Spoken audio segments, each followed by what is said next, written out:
May 12, 1943.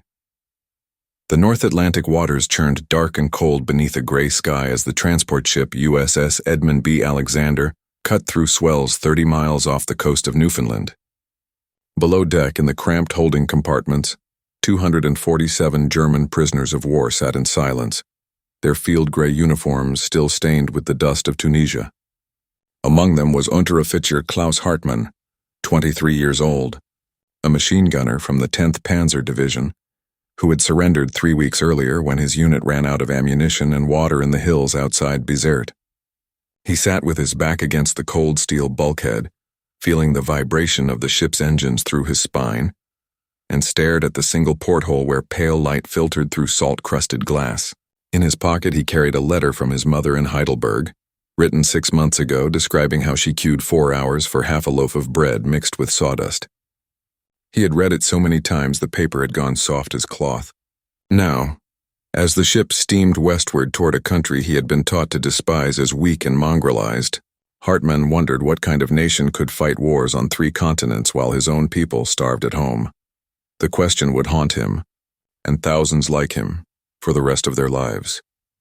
When Germany invaded Poland in September 1939, the Reich's propaganda machine had spent 6 years conditioning its citizens and soldiers to view the world through a lens of racial supremacy and ideological certainty. The United States, they were told, was a nation in terminal decline, a mongrel democracy corrupted by Jewish finance, weakened by racial mixing, and divided by class warfare. Joseph Goebbels' Ministry of Propaganda published photographs of American breadlines from the Great Depression, of Dust Bowl refugees, of striking workers beaten by police. German newsreels showed American gangsters and jazz clubs, presenting them as evidence of moral decay. In schools and Hitler youth camps, instructors taught that while Germany represented discipline, order, and racial purity, America embodied chaos, weakness, and degeneracy. The average German soldier marching into battle carried with him an unshakable conviction. His nation, though smaller in population, possessed superior will, superior culture, and superior men. America might have money, but money could not win wars. Wars were won by blood and iron, by soldiers willing to die for an idea. And Americans, soft, materialistic, racially confused, had neither the stomach nor the spirit for real sacrifice. This certainty was not merely propaganda. It was woven into the fabric of German military doctrine and national identity. The Wehrmacht had crushed Poland in 4 weeks, defeated France in 6, and driven the British from the continent. By 1941, German forces stood at the gates of Moscow and had seized territory from the Arctic Circle to North Africa, even as the war turned against them. Even as Stalingrad fell and the Afrika Korps collapsed, German soldiers retained a deep-seated belief in their qualitative superiority. They had seen their tanks, their aircraft, their weapons. They knew their training was rigorous, their tactics refined through years of study and combat. What they had not seen, what they could not conceive, was the sheer scale of American industrial capacity, the staggering abundance that would soon overwhelm them not through superior courage or tactics, but through the simple, brutal mathematics of production. The prisoners began arriving in the United States in early 1943, following the surrender of Axis forces in North Africa. They came in chains, these sons of the Third Reich, these believers in the 1,000-year Reich, and they came expecting, what? Prison camps like those they had heard about on the Eastern Front? Starvation? Brutality?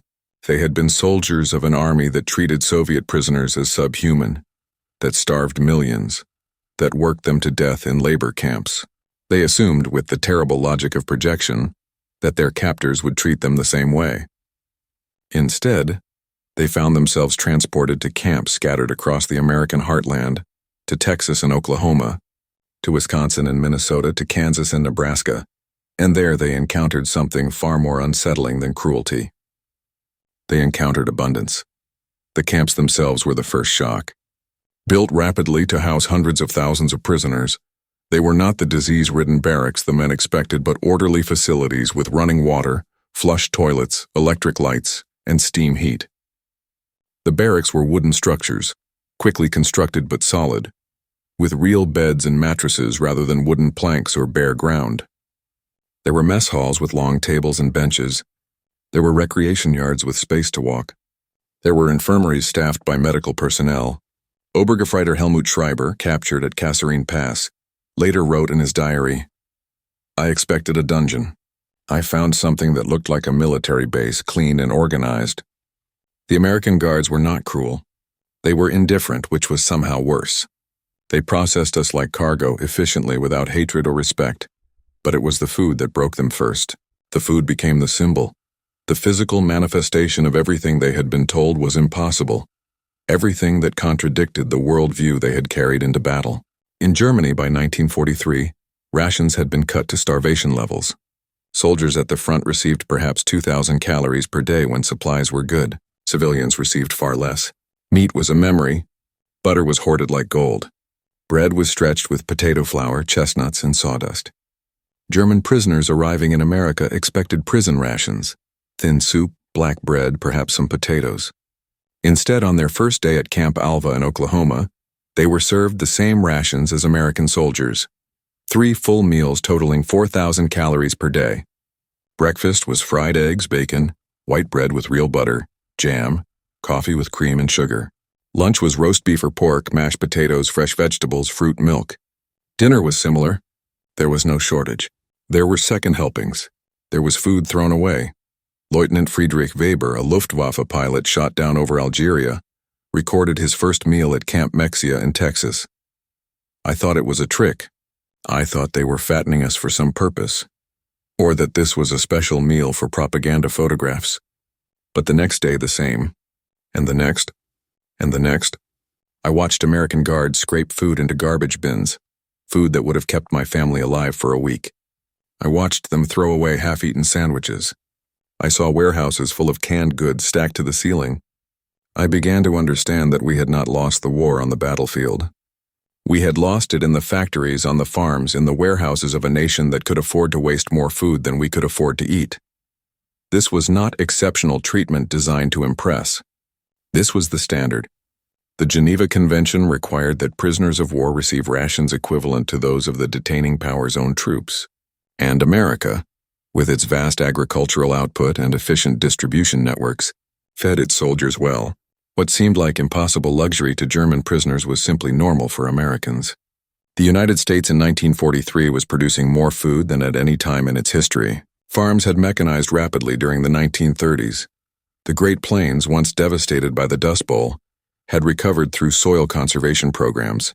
Agricultural production had increased by 30% since 1939, despite millions of men leaving farms for military service or factory work. The nation was exporting food to Britain, to the Soviet Union, to its own forces scattered across the globe, and still there was surplus. Still there was waste. Still there was abundance that seemed, to men who came from a starving continent, like something from a myth. The symbolic power of this abundance cannot be overstated. In the psychology of the German prisoner, food became the measure of everything else. If America could feed its prisoners this well, prisoners, enemy soldiers, men who had tried to kill American troops, then what did that say about American capacity in general? Every meal was a lesson in industrial might. Every slice of white bread was a refutation of Nazi ideology. Every spoonful of sugar in their coffee was evidence that the world they thought they understood was a lie. But food was only the beginning. As the weeks passed, as prisoners adjusted to camp routine and began to work in agricultural and industrial jobs throughout America, they encountered the full scope of American production. Under the Geneva Convention, prisoners of war could be required to work, and the American government, facing severe labor shortages as millions of men served overseas, put them to work. German prisoners picked cotton in Texas, harvested sugar beets in Minnesota, cut timber in Oregon, worked in canneries and processing plants throughout the Midwest. They worked alongside American civilians and saw up close the everyday reality of American abundance. They saw farms with tractors and combines, with silos full of grain and barns full of livestock. They saw factories running 24 hours a day, churning out products in quantities that seemed impossible. They saw highways crowded with trucks and automobiles, more vehicles in a single county than in all of Germany. They saw small towns with paved streets and electric streetlights, with shops full of goods, with houses that had indoor plumbing and refrigerators and radios, Feldwebel Otto Schneider, working on a farm near Grand Island, Nebraska, wrote to his wife in a letter that would be censored but eventually delivered after the war. I cannot make you understand what I have seen. The farmer I work for, he is not a rich man, not an industrialist or aristocrat. He owns 400 hectares of land. He owns 3 tractors. He owns a truck and 2 automobiles. His house has electricity, running water, a telephone. His wife has a washing machine. His children are fat and healthy. They eat meat every day. They complain about rationing, but their rationing means they can only buy 2 pounds of coffee per week instead of 3. They throw away more food than we ever had. This is not a wealthy family. This is an ordinary family, and I understand now why we lost. We were fighting people who live like this, who produce like this, who waste like this because they can afford to. How can will and courage compete with that? The prisoners saw the evidence everywhere, but perhaps nowhere more dramatically than in the Liberty ships that had brought many of them across the Atlantic. These cargo vessels, built to supply the Allied war effort, were themselves symbols of American industrial capacity. Before the war, building a cargo ship took months and required skilled craftsmen. American shipyards, using prefabrication techniques and assembly line methods adapted from automobile production, could now build a Liberty ship in an average of 42 days. At the peak of production in 1943, American shipyards launched 3 ships per day. German prisoners who had served in the Kriegsmarine knew these numbers. They had seen the intelligence reports. But knowing intellectually that America was building ships faster than U-boats could sink them was different from standing on the deck of one of those ships, feeling its engines throb, seeing its welded hull, and understanding that it was not a unique achievement, but one of thousands mass-produced like automobiles, stamped out of American steel mills that themselves were producing more tonnage than all of Germany's factories combined. The numbers, when they learned them, were staggering. In 1943 alone, American factories produced 85 out of 898 aircraft. German production that year totaled 24,807.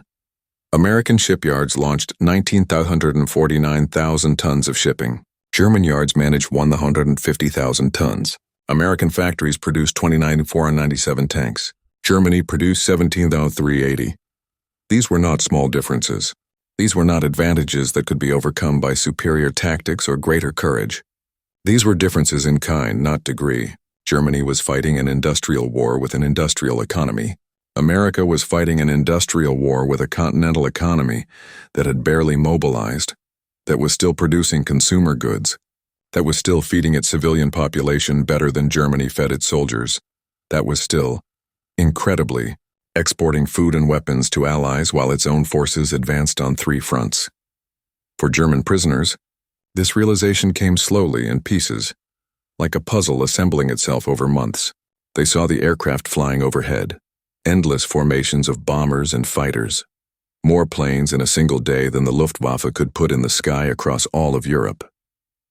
They saw the trains loaded with tanks, with trucks, with crated weapons, with grain, with coal, with steel, trains miles long running on double-tracked main lines through landscape that stretched to the horizon.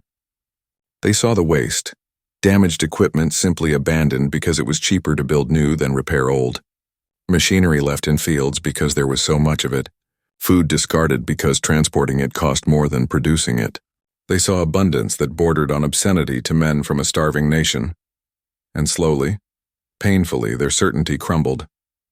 They had been taught that will triumphed over material, that spirit conquered matter, that a racially pure nation of warriors could defeat a mongrel nation of shopkeepers. They had believed it. They had died for it. And now they stood in camp yards in Kansas and watched American guards, these mongrel shopkeepers, drive trucks full of food past warehouses full of food toward mess halls full of food, and they understood that ideology could not defeat production, that propaganda could not sink ships, that racial purity could not build aircraft. The psychological impact was profound. Many prisoners fell into depression, not because of their treatment, which was generally humane, often surprisingly lenient, but because their world view had collapsed. Hauptmann Werner Krauss, captured in Tunisia, spent 3 years at Camp Concordia in Kansas. In a memoir published decades later, he wrote, "The hardest part was not the imprisonment. It was the knowledge that everything we had believed was wrong.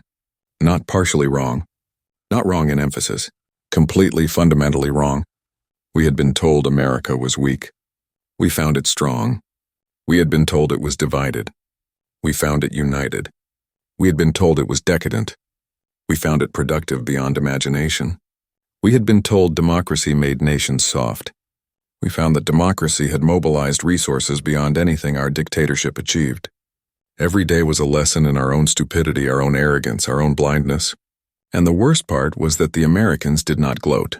They simply fed us and put us to work and went about their business, as if defeating us had been inevitable, as if it had required no great effort, as if we had never been a real threat at all. This sense of insignificance, of having been defeated not by superior enemies but by superior systems, created a crisis of meaning for many prisoners. They had fought for something. They had sacrificed for something. They had believed in something, and that something had been proven false not by philosophical argument, but by the simple fact of American abundance. Some prisoners retreated into denial, insisting that Germany would still win through secret weapons or miracle victories. These men clung to Nazi ideology, ran their own underground organizations within the camps, intimidated prisoners who fraternized with Americans or expressed doubt about the Reich. But they were increasingly a minority. Most prisoners, confronted daily with evidence of American capacity, simply accepted the reality. They had lost. Germany would lose. The 1,000-year Reich would not last 1,000 weeks. The camps themselves became microcosms of this transformation. American authorities, recognizing that re-education would be difficult while hardcore Nazis dominated camp culture, eventually began separating prisoners into different camps based on their political attitudes. Confirmed Nazis went to camps with stricter security and less contact with Americans. Prisoners deemed anti-Nazi or politically flexible went to camps with more freedom, more work opportunities, more interaction with American civilians. The program was not entirely successful. Resistance to American ideas remained strong among many prisoners, but it created spaces where German POWs could begin to question what they had been taught. Part of this questioning came from simple exposure to American democracy in action. Prisoners working on farms or in small-town factories saw things they had been told were impossible. They saw local elections where people argued passionately about candidates and policies, then accepted the results peacefully. They saw newspapers that criticized the government without being shut down. They saw workers negotiate with employers through unions rather than being assigned to jobs by the state. They saw racial and ethnic diversity that they had been taught would destroy national cohesion, yet somehow America remained unified in its war effort. They saw wealth inequality, yes, but also social mobility, opportunity, a belief that one's birth did not determine one's destiny. They saw a society that was messy, argumentative, inefficient by German standards, yet somehow more productive than the regimented order they had come from.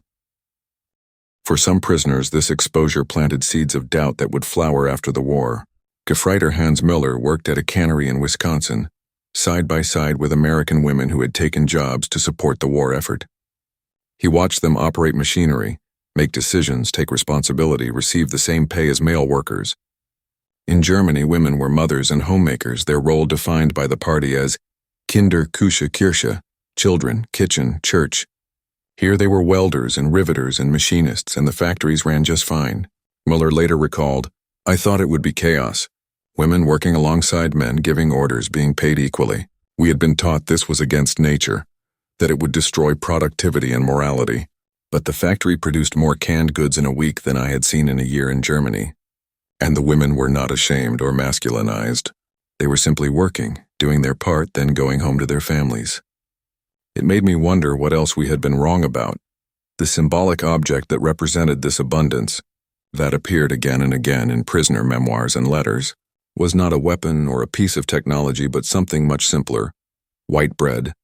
In Germany, bread had been dark and heavy, made from rye and increasingly stretched with substitute ingredients as the war ground on. White bread, made from refined wheat flour, was a luxury reserved for the wealthy or special occasions. In America, white bread was ordinary. It was what you ate every day. It was what was served in mess halls, what you got in sandwiches, what appeared on tables in endless supply. Prisoners obsessed over it. They wrote about it. They marveled at it. To them, white bread became the symbol of American abundance, not because it was exotic or special, but because it was common, because it represented a standard of living so high that luxury foods were everyday items, because it demonstrated that America could afford to refine and process and waste, could afford the inefficiency of removing perfectly good nutrients to make bread softer and whiter, simply because people preferred it that way. Oberst Dietrich Hoffmann, the highest-ranking officer at Camp Hearn in Texas, kept a journal that would later be seized by camp authorities. In it, he wrote, "The white bread is the key to understanding everything. It is not that Americans are individually superior. Many of our men are better trained, more disciplined. It is that their system produces white bread for everyone. Their farms grow so much wheat that they can afford to refine it, to remove the nutrition, to make it soft and pleasant rather than efficient and economical. Their factories are so productive that workers can afford to buy this refined bread instead of dark bread that would be cheaper and more nutritious. Their distribution system is so effective that fresh bread appears daily even in remote camps. The white bread means they are not fighting a war of survival. They are fighting a war of choice, and they have so much surplus capacity that they can choose to be inefficient. We cannot compete with that. We can only lose slowly or quickly, but inevitably. As the war ground toward its conclusion, as news filtered into the camps of Germany's collapse, of cities reduced to rubble by bombing campaigns that prisoners now understood were made possible by American industrial capacity, the psychological impact deepened. Prisoners listened to German-language radio broadcasts describing the Eastern Front's collapse, the Western Front's breakthrough, the closing vice of Allied armies.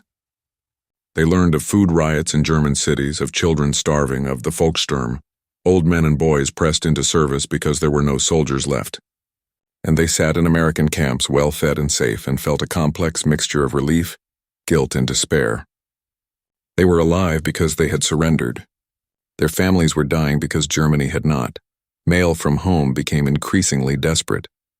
Letters took months to arrive, were heavily censored, often arrived in batches describing events from different times, creating a disjointed narrative of collapse. Mothers wrote about bombing raids and starvation. Wives wrote about neighbors who had disappeared, about officials who had fled, about Soviet soldiers approaching from the east. Children wrote asking when their fathers would come home. And the prisoners helpless behind barbed wire in a land of abundance could only wait. Some stopped reading letters. Some stopped writing them. Some broke down completely, overwhelmed by the distance between their safety and their families' suffering, between the abundance surrounding them and the starvation they could not prevent. The end, when it came in May 1945, brought not relief but deeper confusion. Germany had surrendered unconditionally. The Reich was occupied. Hitler was dead. The 1,000-year Reich had lasted 12 years, and the prisoners, having spent months or years in American camps, now faced an uncertain future. Some would remain imprisoned for another year or more as the Allies dealt with the logistics of repatriation. Some would return to a homeland that no longer existed in any form they recognized. Divided, occupied, its cities destroyed, its economy shattered, its ideology discredited. Some would not return at all, would stay in America or emigrate elsewhere, unable or unwilling to face what Germany had become. But before repatriation began, American authorities implemented a systematic re-education program. Prisoners were shown films of concentration camps, of piled bodies at Bergen-Belsen and Buchenwald, of gas chambers at Auschwitz. Many refused to believe the footage was real. Some claimed it was propaganda, special effects, staging. Others fell silent, withdrew, stopped eating. The cognitive dissonance was overwhelming. They had fought for Germany. They had believed in Germany. And Germany had done this. The nation they had served had industrialized murder, had built factories for genocide, had systematically exterminated millions. The prisoners had known nothing of this, they insisted. They were soldiers, not Nazis. They had fought honorably, had committed no atrocities.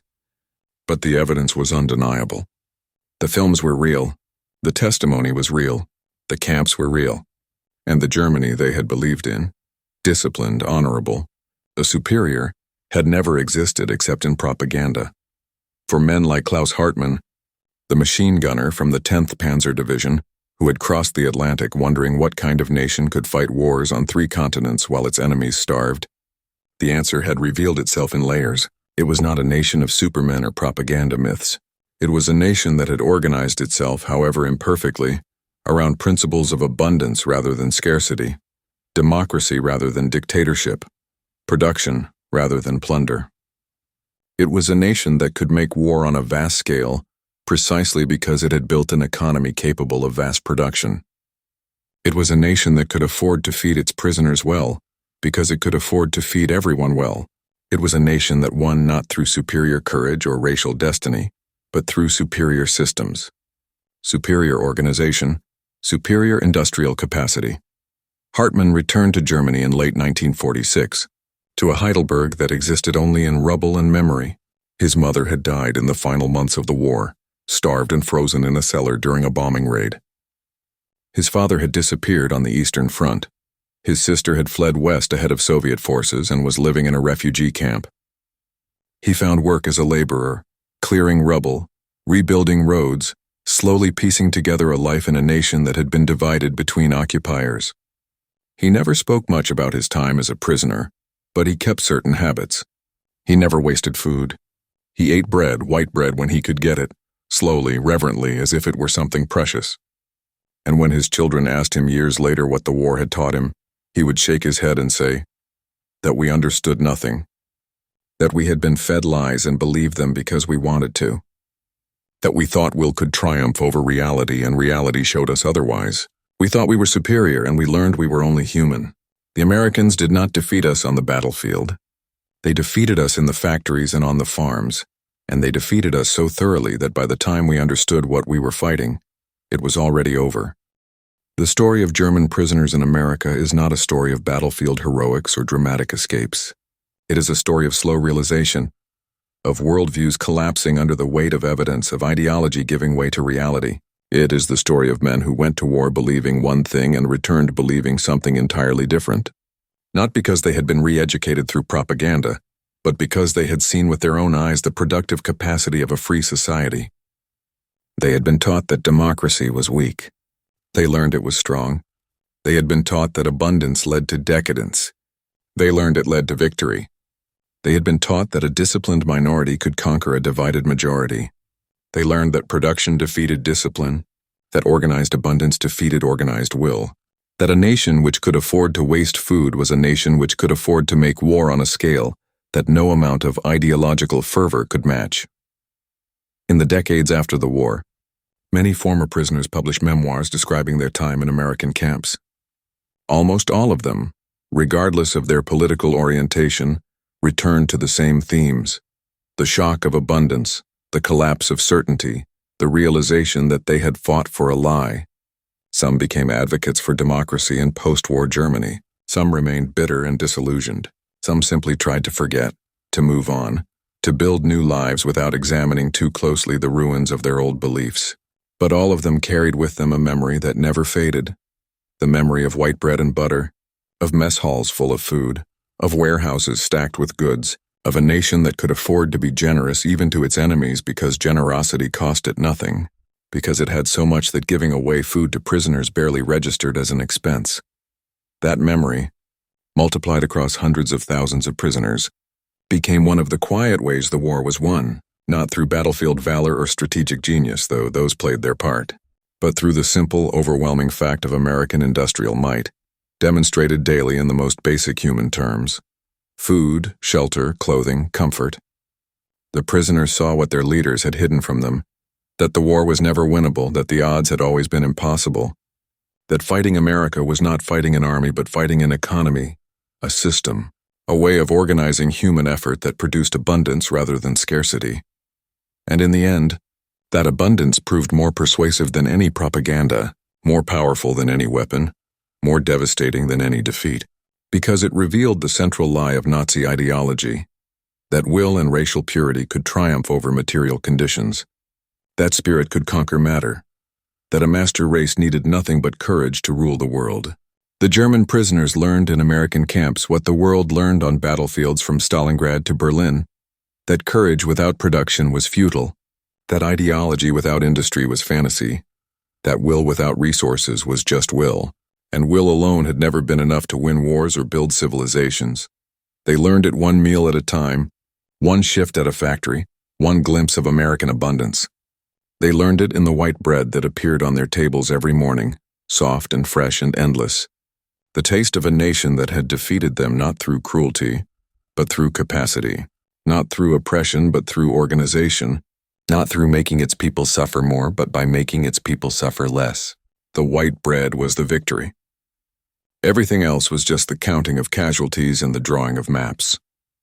The real war had been won in the wheat fields and factories and bread bakeries of a nation that understood, perhaps without even knowing it understood, that freedom and abundance were not opposites of military strength but foundations of it, that a people who lived well fought well, that democracy produced not decadence but diesel engines, not weakness but warships, not decline but dominance. The German prisoners went home carrying that knowledge whether they wanted it or not. And in carrying it, they carried the truth that would rebuild their nation and reshape their world, that the future belonged not to those who could endure the most suffering, but to those who could produce the most abundance, not to those who could demand the greatest sacrifice, but to those who could deliver the highest standard of living, not to those who ruled through fear and ideology, but to those who governed through consent and prosperity. The white bread proved it. The white bread proved everything. And once you had tasted it, once you had seen where it came from and how easily it was made and how carelessly it was consumed, you could never again believe the lies that had sent you to war. You could only remember and wonder and perhaps, if you were fortunate, if you were wise, if you were willing to learn from catastrophe, begin to build something better from the ruins of certainty.